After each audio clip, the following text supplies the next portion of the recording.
Voici le procédé d'étirage. Ce procédé utilise le ruban d'écarde pour produire un ruban au parallélisme et à l'uniformité améliorée.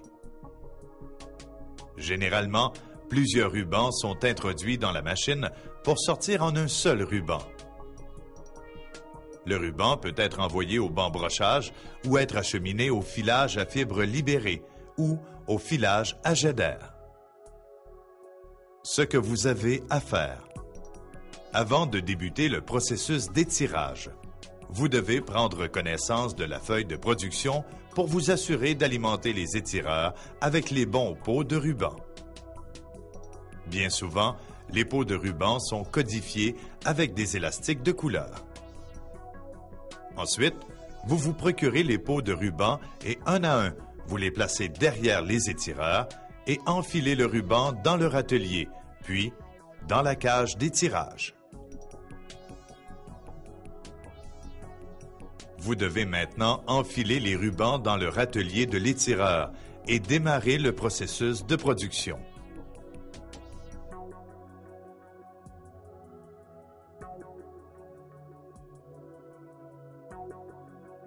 Vous devez constamment faire des patrouilles de l'aire de travail pour repérer les arrêts d'étireurs.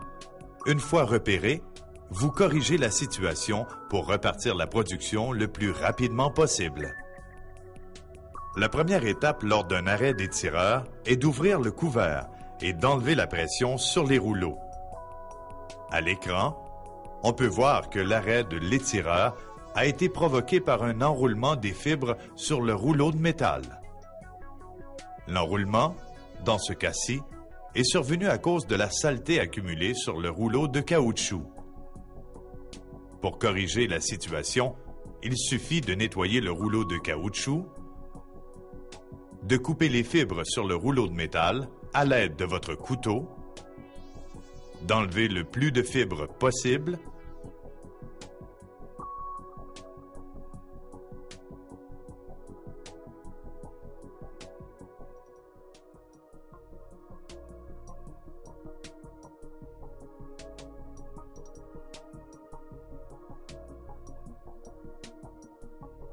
de remettre la pression sur les rouleaux, de repartir le métier pour un court laps de temps afin de dégager les fibres, de renfiler le ruban dans le guide ruban et, finalement, de repartir l'étireur.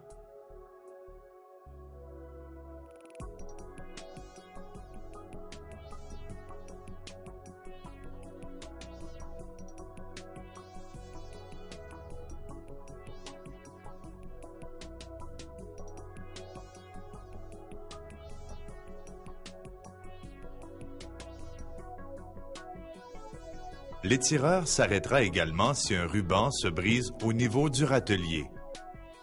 Vous devez alors faire une épissure pour réunir les rubans et aussitôt repartir l'étireur.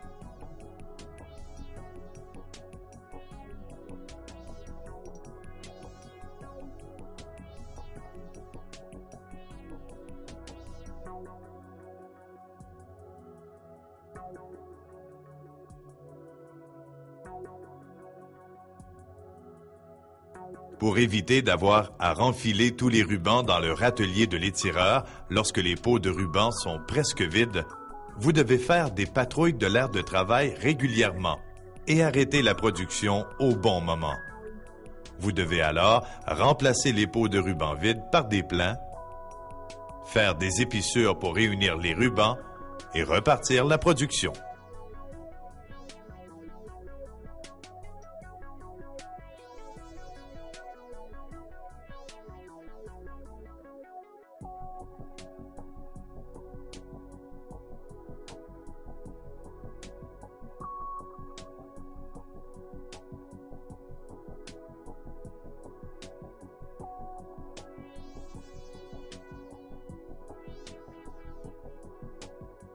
Vous devez également faire la rotation des pots de ruban finis et des pots vides. Un pot de produit fini sur un étireur sera un produit d'alimentation sur un autre. Il en va de même pour un pot de ruban qui vient de se vider sur un étireur et qui servira à recevoir le produit fini d'un autre étireur. Vous devez tenir votre aire de travail propre.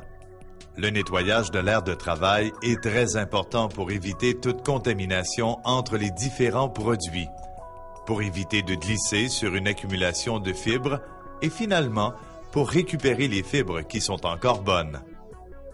À l'écran, par exemple, on voit que pour nettoyer l'intérieur de la cage d'étirage, vous pouvez utiliser une broche rotative ou un outil du même genre.